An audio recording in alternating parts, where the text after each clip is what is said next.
Assalamualaikum warahmatullahi wabarakatuh. Alhamdulillahi wahdah, sadaqa wa'adah, wa nasara abadah.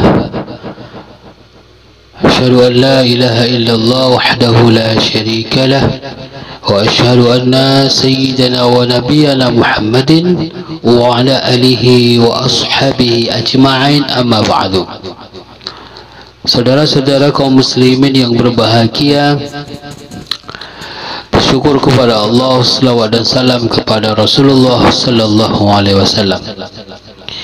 Perjumpaan kita pada kali ini adalah melihat bagaimana rukun dan tata cara menyembelih hewan kurban. Hadirin rahimakumullah, bila sudah tiba bulan Zulhijjah, maka seluruh umat muslim akan merayakan hari raya Idul Adha atau yang dikenal dengan hari raya kurban. Karena setiap hari raya ini pasti akan ada acara penyembelihan hewan kurban. Dan bagi yang sudah mampu untuk berkurban karena finansial sudah mencukupi, maka diwajibkan untuk memberikan satu hewan kurban untuk dikorbankan. Dan bagi yang ingin berkorban, maka akan lebih baik jika menyembelih sendiri hewan yang akan dikorbankan. Dan hewan yang akan dikorban juga harus memenuhi syarat hukum, dan hewan yang akan dikorbankan juga harus memenuhi syarat hewan kurban. Nah, hadirin rahimakumullah, menyembelih dalam syariat Islam adalah langkah melenyapkan ruh binatang dengan cara memotong leher, kerongkongan dan tenggorokan serta dua urat nadi dengan alat yang tajam, kecuali gigi dan tulang atau cara lain yang dibenarkan oleh syariat Islam. Nah, binatang yang tidak disembelih hukumnya haram karena status binatang itu sama dengan bangkai. Rukun menyembelih di antaranya, yang pertama adalah penyembelih beragama Islam. Yang kedua, binatang yang disembelih binatang yang halal, baik halal zatnya maupun halal cara memperolehnya, bukan hasil mencuri atau menipu.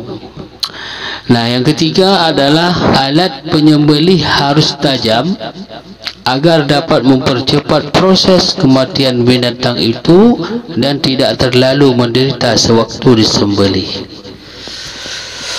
Nah, yang keempat adalah tujuan penyembelihan untuk tujuan yang diridai oleh Allah Subhanahu wa taala, bukan untuk tujuan tumbal atau untuk sajian nenek moyang berhala atau upacara kemusyrikan lainnya. Nah, hadirin rahimakumullah yang dimuliakan oleh Allah Subhanahu wa taala, berikut coba kita menyimak tata cara menyembelih hewan kurban. Yang pertama adalah menggunakan pisau yang tajam. Pasti pisau yang harus bertajam. Semakin tajam pisaunya, bahkan akan semakin baik. Hal ini telah didasarkan oleh hadis Sa'adat bin Aus radhiyallahu an, jika Nabi sallallahu alaihi wasallam berkata, sesungguhnya Allah Subhanahu wa taala mewajibkan melakukan ihsan dalam segala macam hal. Apabila kalian membunuh, maka bunuhlah secara ihsan, dan jika kalian menyembelih, maka sembelihlah secara ihsan. Hendaknya kalian mempertajam pisau dan menyenangkan sembelihannya. Hadis riwayat Muslim. Yang kedua, hadirin rahimakumullah, baiknya tidak mengasah pisau yang akan digunakan untuk menyembelih di hadapan hewan yang akan disembelih. Nah, hal ini dapat membuat hewan yang akan disembelih itu rasa takut sebelum disembelih.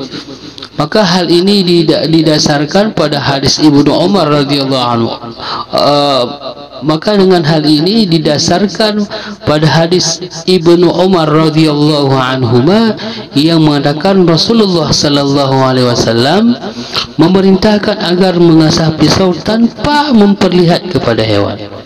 Hadis riwayat Ahmad Ibnu Majah. Kemudian yang ketiga, yang berbahagia menghadap hewan ke kiblat. Ya. Yang keempat, membaringkan hewan kurban di atas lambung sisi kiri. Kemudian yang kelima adalah menginjakkan kaki pada bagian leher hewan. Kemudian yang keenam adalah membaca basmalah hendak akan menyembelih.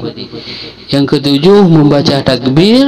Dan kedelapan adalah menyebutkan nama orang yang akan menjadi tujuan hewan kurban tersebut. Dan kesembilan adalah menyembelih dengan cepat supaya meringankan apa yang sedang dialami hewan.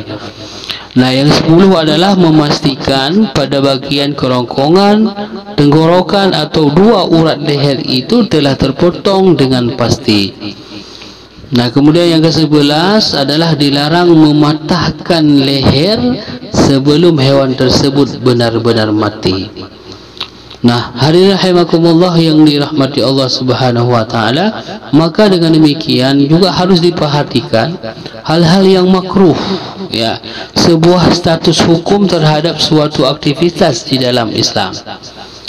Nah, aktivitas yang berstatus hukum makruh dilarang, namun tidak terdapat konsekuensi bila melakukannya.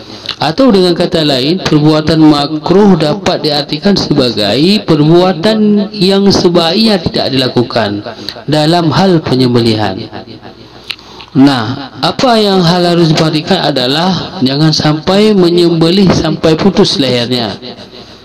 Kemudian menyembelih dengan alat tumpul, menguliti atau memotong-motong hewan itu sebelum nyawanya hilang. Hadirin rahimakumullah. Kemudian jenis dan persyaratan hewan kurban di antaranya adalah hewan yang paling baik, ya, baik, gemuk, ya, sehat dan tidak cacat, seperti pincang atau matanya buta. Nah, selain persyaratan tersebut, kita harus memperhatikan usia dan keberlakuannya. Nah, hadirin rahimakumullah, inilah yang harus kita perhatikan dalam hal rukun dan tata cara menyembelih hewan kurban. Mudah-mudahan bermanfaat dan bisa kita maklumi dan bisa kita amalkan dalam pelaksanaan kurban nantinya. Akhirul kalam, assalamualaikum warahmatullahi